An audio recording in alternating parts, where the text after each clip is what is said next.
If you like this video, hit that subscribe button. I put out new Storybook Brawl videos every single day at 9:30 p.m. EST, and turns out most of you guys aren't subscribed yet, so what are you waiting for? I'm a pretty small channel, so I do also pay a lot of attention to comments and likes, so let me know what type of content you guys want to see. Enjoy the video. What is up, everybody? I'm NoLucksGiven, and today we're going to be looking at the high rolls and the low rolls with Loki, and the free rolls, I guess, but those are definitely considered the low rolls. And here we start with the For Glory. It's not a horrible first spell to have with Loki, but it is really hard to win this first combat, so it is probably pretty unlikely. If my opponent picked up a 1-1 in their first combat, maybe we can win. Otherwise, we're probably just going to be tying with our 2-2 here. The best spell that we can get, though, is the one that my opponent actually gets on this first combat, and that is Eeny Meeny. This gives them a 3-4 and means that they win the combat. So we could have had like a 3-4 and a 2-2. That's when Loki really starts popping off. We get a Forbidden Fruit, which is a decent spell for the second turn with Loki.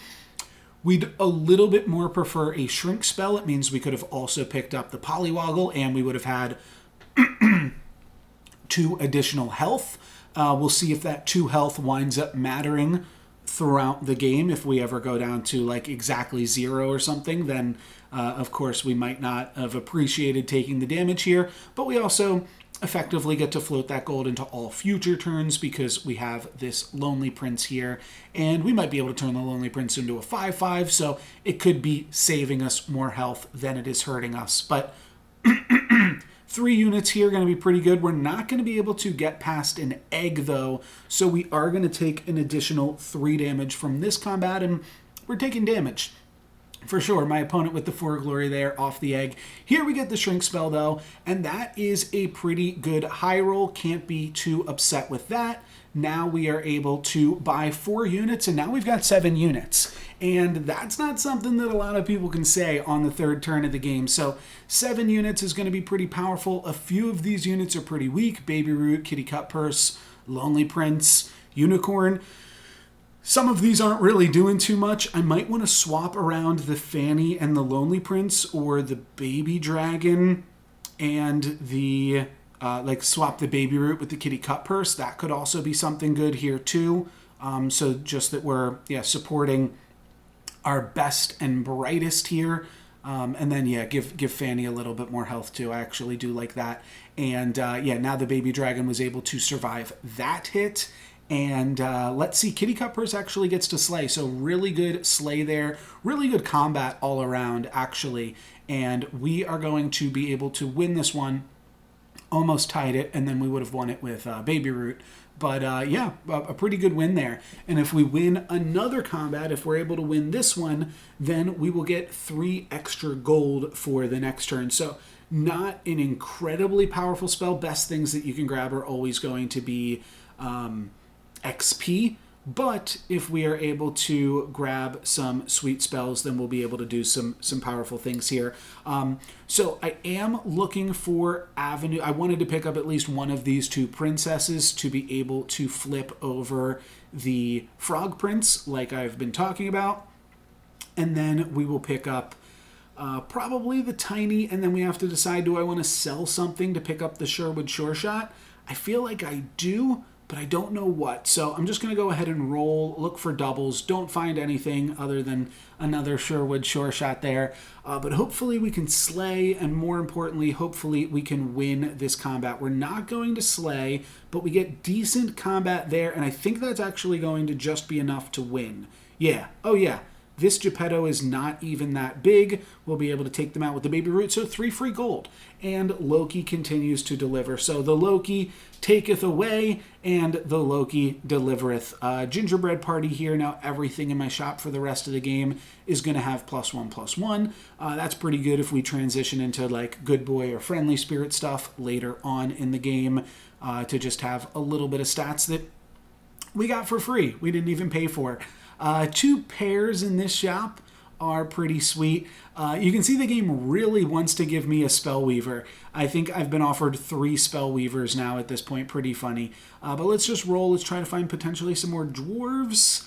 Though I don't think that's a particularly exciting dwarf. I can sell off my 2 evil units, though, and pick up another pair here. Pick up an Ogre Princess, and now we can try to put some of these other units in. I guess I didn't notice, but because of the Gingerbread Party, Oh, I do notice. Okay, great. Yeah, the Ogre Princess that I just grabbed is bigger than the Ogre Princess that I had previously.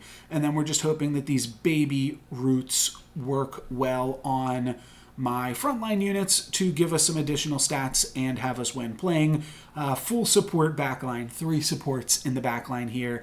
So hopefully those are a little bit good for us. And then, like I said, we've got 1, 2, 3, 4 pairs, right? Princess, Tiny, Baby Root, Baby Dragon. Do I still have the Baby Dragon pair? I'm actually not sure on that one. Maybe I don't, but we'll see that in a second. Deny my opponent's slays off the Brave Princess and win the combat and actually get 2 slays from the Ogre Princess. I think we got 2 slays. We at least attacked with it twice. So yeah, we did. We got the Wizard's Familiar and we got the doubly, and we do indeed have a Baby Dragon pair. So we'll pick up the doubly here, roll for a triple, and of course we just see another pair. Baby Dragon is going to be our first triple. We see Crown of Atlas, Secret Stash, Dancing Sword. Well, I like the Crown of Atlas if our plan is to transition into good boy stuff later in the game.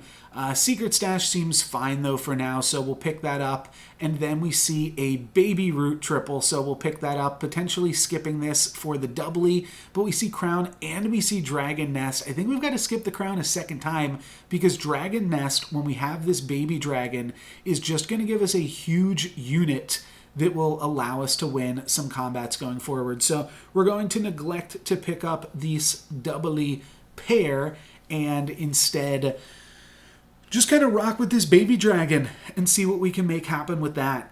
And if we lose, we'll get a little bit of extra gold, a little bit of extra health could be useful as well. We'll negate the damage that we took from the Forbidden Fruit on turn 2 and make us a little bit healthy. But we're healthy right now. We're sitting on 32 health. We're at 3rd place in the lobby, and we've got a pretty strong board here with this Baby Dragon. Now, Baby Dragon is going to fall off a little bit. It's not going to continue to be an all-star throughout the game, but for right now, it is going to be pretty solid, and we're actually going to win before our Ogre Princess is even able to slay, so we're killing them a little bit too strongly here. Another Forbidden Fruit from Loki means that, well, we've got an extra gold to work with this turn, but definitely not exactly what you love to see. Could take Crafty here. This is a decently big Crafty. This is Old Patch Crafty, so it is an 8/8. And this is also Old Patch Princess White, so apologies for that. It is going to be a little bit awkward here playing with Princess White. I do think, and you know what, I didn't mention this in the patch notes. I oftentimes found myself going for Princess White while I was playing Loki. I think that just winds up being a pretty common occurrence, and I guess it's something that we're no longer going to have access to here. I'm going to, or just not at the same power level. I'm going to pick up a Tiny here, and Crown of Atlas is really good. Piggy Bank is also really good on Loki because you can't roll for spells, so sometimes there's just nothing that you're looking for. But with no gold right now, that's a little awkward to pick up. Does look like I'm still going to go for the Piggy Bank, though. It's just a good treasure on Loki, so that is the reason for it. And I wonder if I will play the second Fanny or not. I am considering locking simply for the Lucky, and it looks like then we will transition into a little bit more dwarves. I am pretty strong right now, so I do, from that perspective, think that the Piggy Bank is good, and even if I lose a combat, I actually earn gold from losing a combat. So I think that there is a lot of power for a Piggy Bank on this board, and I'm happy to see that I picked it up, especially as a Loki gamer. because it is pretty sweet with Loki. Yeah, really strong here. You can tell we are going to get a slay with Ogre Princess as well, and we're going to hit my opponent for 11 damage down to 2. Almost get a kill, but unfortunately not quite. Another Forbidden Fruit is absolutely crazy. Also another Ogre Princess, kind of funny because we were... we had to sell one off, and then we've seen a few more since then. So I'm going to ditch the Baby Root because we also just grabbed a Tweedledee from that Ogre Princess. So we'll just play a bunch of dwarves here. I'm really tempted to not purchase anything because we've got this piggy bank. If I buy the Lucky, I think I would actually be selling the baby dragon. I would sell the baby dragon plus the Ogre Princess and the Baby Root, and that would allow me to still have 10 gold so that I'm getting 2 interest on the next turn. It's a really tough slot. Oh, I guess I could also sell the tiny. That's what I'm considering. Yeah, maybe that's a little bit better. Okay, I'm going to go for that, it looks like. So we buy this, and then we sell the bench so that we can hit Econ. I like it. I like hitting Econ as Loki, again, because you can't roll into those XP spells. Sometimes there's just not enough that you can do with your gold, and if you save your gold for the moment you hit level 6, then you can do some really sweet stuff. I really like Piggy Bank with the changes that it received on this patch, and as you can tell, I had a lot of really fun Piggy Bank games that you can check those out as well if you haven't already. But this does wind up being a pretty sweet Piggy Bank game here as well. And things are looking pretty good for us. The white is going to trade with the Wizard's Familiar, but that Baby Dragon still doing a lot of work in the front line and is going to allow us to trade on this combat. So yeah, pretty good stuff, all things considered. And we get a shrink right here. Not anything too crazy, but hey, we'll pick up some free units. I'm thinking if I buy this Greedy and then sell the 3 Blind Mice, that puts us back up to 20, and then maybe we can hold again. And just use these free spells that we are getting to kind of help us with our econ as well. Because otherwise it would have cost us 4 gold to pick up the Greedy this turn, but instead we were able to pick it up for just 2 gold. So that is really good. So next turn we'll have our 20 gold plus 4 interest, so that will put us up to 24, and then we'll get 11 for the turn up to 35. So that will put us up to, 35 gold, and then we're making 7 interest on the next turn. And maybe we'll spend some of that gold, we'll see. Kind of depends on how... Like, if we lose the combat, we're up against a 48 health APOC. 48 health probably means they either have not lost or lost a little bit and also purchased they either purchased a Forbidden Fruit, like we have been really enjoying this game, and or they've purchased the End, and they've used that to level up as well. So they could be pretty close to APOCing already. Yeah, it's probably just a Forbidden Fruit. Seeing that 48, if we were paying more attention, we could have known at this point, but I wasn't paying enough attention, so let's see. Yeah, no, they've got the same amount of XP as us, so another player that just loves that Forbidden Fruit. Forbidden Fruit's good, but you do have to be careful that you don't eat too much of it. This Lightning Dragon, though, is huge for them. It's going to mean that we totally lose this combat. And now we've got 38 gold for the turn, so maybe we'll figure out a way to spend like 8 of it or something.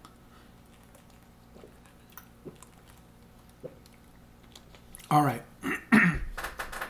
Down to 20, we cast a Merlin's Test on our Greedy. I do think I'm going to want to pick up another Greedy here. That seems really good. And now I could sell one thing, or I could roll a little bit and try to make our board a little bit more powerful. Nyan Sea Terror seems really good, and at that point, let's roll again a little bit more. I want to generally have my gold wind us up at a number that is divisible by 25, but I do think that picking up the second doubly there is pretty good. So we'll go for that. That's going to give us a treasure off white, and I will just take a treasure map from that. I am going to spend my extra gold here just to roll a little bit more, see if we can find anything else. And I find the Nyan Sea Terror alongside treasure map. That's going to give us a level 7 treasure. So pretty sweet stuff here. I think Excalibur seems like it's probably the pick. Magic Sword could be good on the Tweedledee. It is really good on the new Tweedledee, but Excalibur seems fine here. And then I have to decide, do I want to take this friendly spirit, or do I just want to play dwarves? But for right now, we are sticking with the dwarvy dudes. And yeah, I was basically just rolling there to try to find a new treasure for us to include here. And looks like we're going to lose this combat pretty well here, as our Princess White is not going to be able to carry us the full distance. So we take 9 down to 11, and we've lost a little bit of our gold. But let's see what we can turn this into here. Picking up a copycat seems strong. It's just going to be really good for us. Unfortunately, like, this is the awkward part with Loki here. I would love to have XP right now. We've got so much gold, but the best thing we can really do is just kind of sit on this gold. We can buy, sell chicken. That's nice. Gives us a little bit extra gold. I'll play a doubly as well. Probably want to get rid of my non-upgraded things. I do feel like I want to power spike now, though. We've been sitting on this gold for way too long, and all of my opponents, I think, are just way more powerful than we are. So let's throw a crafty in here. Let's just start spending some of this gold and not die. I think that is going to become pretty important here. I'm just looking at like what things I have that are currently upgraded and not, and what we can get away with. If I want to play a Nutcracker, what are we looking for here? Lightning Dragon is a pretty good unit, and we do still have this Dragon's Nest, so that might be something worth considering. But Friendly Spirit also looks pretty good, and yeah, this is basically what I was like queuing up to try to figure out here. How big would the doubly be with only one Fanny supporting it? And then with 10 gold, I think this is a good place to stop here. Still save a little bit in that bank. I think that Copycat on Friendly Spirit is a decent power spike here now, and will be enough to at least win us this combat. I do decide to put in the Fanny again just to double the triply, or put more stats on the triply, and I think that's going to wind up working out well. So here goes the Copycat on the Friendly Spirit. One's going to go into Fanny and one's going to go into Triply. So that is a huge buff there. Hopefully enough to allow us to survive these Court Wizards. My opponent has Mirror Mirror. They have their own Tier 7 treasure, as a Celestial Tiger is sometimes able to do. But we also have a Tier 7 treasure, so it's the battle of the Tier 7s here. And as long as my Friendly Spirit can die, which it is able to die before these Court Wizards, hopefully we don't take too much now, but we are still going to take some damage. We're going to wind up taking 9 down to 2. So that Secret Stash definitely saving us here. We're one more turn before we hit 6. So we've got some work to do here now. Lancelot could be really good in terms of just allowing us to find additional treasures. Do need to find a way to buy and sell this chicken. So there we go. That's just free real estate there. And what else do we want? Well, Fairy Godmother could really help with this Lancelot, as could Prince Arthur. So I'm actually going to grab this Prince Arthur here. I'm not going to grab the Godmother, though, and then I am going to find ourselves another Friendly Spirit. I've got to sell off some of these non-upgraded dwarves. Let's just get rid of them, just so that way I don't have to deal with them right now. And I'm thinking, okay, if I sell 2 things, that allows me to put in the or hit a new econ breakpoint. But then we find another Copycat. So this is great. We're still saving a little bit of gold going into 6. No point in rolling here. Let's just save the gold. And we've actually got a really strong board here right now with the double upgraded Copycat, double upgraded Friendly Spirit, but that is just brutal. My opponent taking out the first Friendly Spirit is going to take out a lot of what we can do. Luckily, we still have this Copycat. But this is tricky. The Friendly Spirit is going to buff onto itself, though, which is an absolute lifesaver because then it gave the Arthur a bunch of stats, and now it will be able to, excuse me, carry a bunch of stats onto something else. We don't quite get the Lancelot triggered yet. We'll see if the Lancelot is able to survive longer than the Friendly Spirit and give that buff. No, it is not, as my opponent's sheep takes out the Lancelot. So we were really close to a tier 5 treasure getting rid of this Dragon's Nest, but unfortunately did not quite get there. But I do think that our board is actually pretty strong here with what we've been able to do. And we find another Friendly Spirit. We also find another Golden Chicken, but I don't know if I want another Friendly Spirit. I think I just want Good Boy at this point. So we're going to start rolling for the Good Boy. You know what? Herc also seems like it would be really good. It's going to allow us to have another good unit thanks to this Prince Arthur. I'm going to skip this second Prince Arthur, though. And speaking of Arthur, that's going to be enough to turn on Lancelot at the start of the combat. So we are going to get a tier 5 treasure as soon as the combat starts. Echo Wood is tempting here, too. Could I cut Arthur for Echo Wood? Yeah, that seems good. I mean, this Lancelot is still pretty dang likely to trigger. Then I'm just going to sell off the rest of my stuff to hit 5 for Piggy Bank, and we should be able to have this Lancelot, especially up against the Ghost. I think we should be receiving a 5 and 6 treasure here without too much of an issue. If any of this Toil and Trouble, I think it's called Toil and Trouble, is the spell here, lands on these Friendly Spirits, that'll be really nice for us too. So let's see. No, we get 1 on Hercules, and then Hercules actually gets axed by the Medusa, so that's a little bit annoying, and then so does Lancelot. So we actually don't get either of our treasures here. Pretty unlucky, but our copycats remain unscathed, so that is going to be enough to win this combat just against the Ghost. Like, the Ghost really doing some annoying things here for us.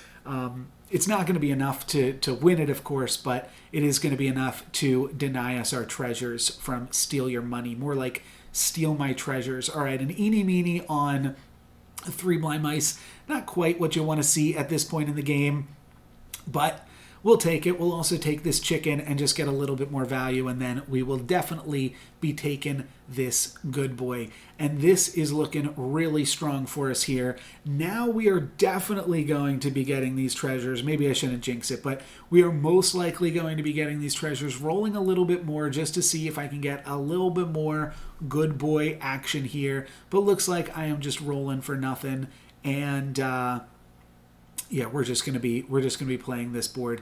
I could have held on to my gold here a little bit more as well to because I do still have the piggy bank, but I want to try to get stronger. This APOC still has 39 health, so I am super afraid that they are strong. And then, of course, this Celestial Tiger has Mirror Mirror.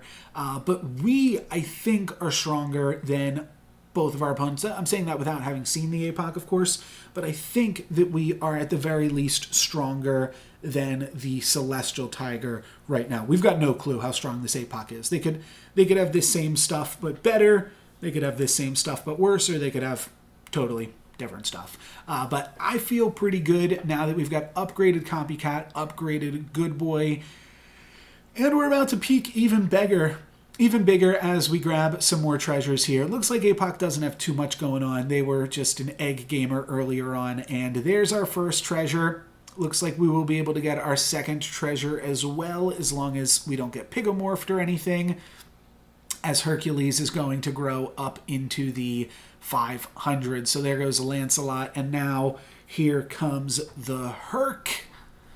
Nice. Okay, so we're getting 2 free treasures from this combat, a 5 and a 6. We'll be able to replace our piggy bank and our dragon's nest, and I'm feeling really strong. Like I said, the Loki giveth, the Loki taketh away. We got really close here, going down to 2 health. Let's see, any scams? We've got 3 spell books out of this pumpkin, so could see some scams. None from there, though, and they really need to scam us like 4 times because all of our units are super large. So let's see. Will they get 4 scams here? Not even sure how they could do that. Nope. If those spells went in the other order, they would have killed the good boy, though. They do wind up killing the good boy, so they take a little bit less damage, only take 15 down to 24. But we are going to get a bunch of treasures here. We can take a monkey's paw or a mimic. It's tough to know what to take because we don't know what our other treasure is going to be. Sword of Fire and Ice should be great regardless. Mimic could just be absolutely insane if we hit a really good tier 6 treasure. So there goes the Dragon's Nest. And then we see the Arc or Phoenix Feather. Both really good with Mimic. The Arc a little bit tough to make work here, but I think we could potentially do it. I think we wound up in a similar spot in yesterday's video. We've got a lot of 4s and a lot of 6s. Maybe the Phoenix Feather is just better, but I'm going to go for Arc. We'll see if we can make it work. I need to find a 2 and a 3. So there's our 3. Let's put that in, and then can we find a 2? We need to find a 2-cost good unit. Well, let's just put in this for now. Wait, why doesn't that work? Oh, because we need a 5 as well. Okay, too much for my brain to figure out at this point. And we end the gold with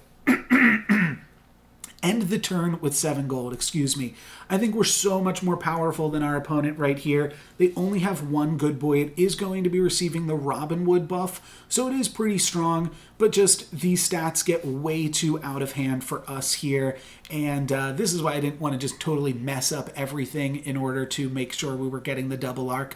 We'll figure it out next turn, and for right now, we are just reaping in the power of our 1k good boys, and this is going to be really tough for them to deal with. Even with that 50 attack Court Wizard, it's really not a thing. They're not going to be able to get past our front line.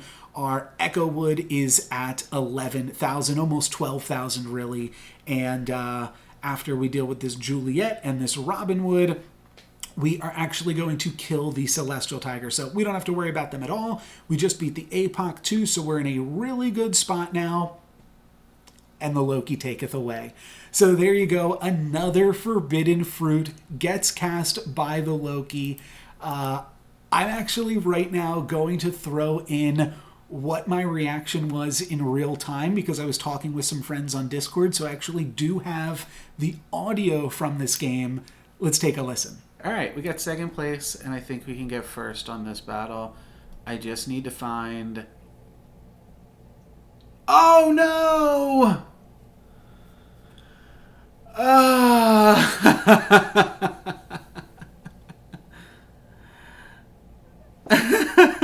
That's why Loki's bad. Alright, well, I can clickbait that, I suppose. I guess that's fine. So there you go. The Loki giveth and the Loki taketh away. At least I can clickbait it, I said. And you know what? I struggled with that because I wanted to try to clickbait it. And I'm not sure what I should do with this one. This one was really a head scratcher as far as how to market it in that way because I didn't want to spoil it. I thought it was such a fun moment. So many forbidden fruits, the small amount of life gain from the secret stash as well. I thought it all just told like such a great story. And then of course we're crushing it. We're killing it. Nothing can stop us. Just like absolutely wonderful treasures here in the end game. And then of course, bam, it's all taken away. Another forbidden fruit, and we die. Still good enough to get second place, though, and still a lot of fun. So that's going to be it for me today, guys. Thank you very much for watching. I'm NoLucksGiven. Peace.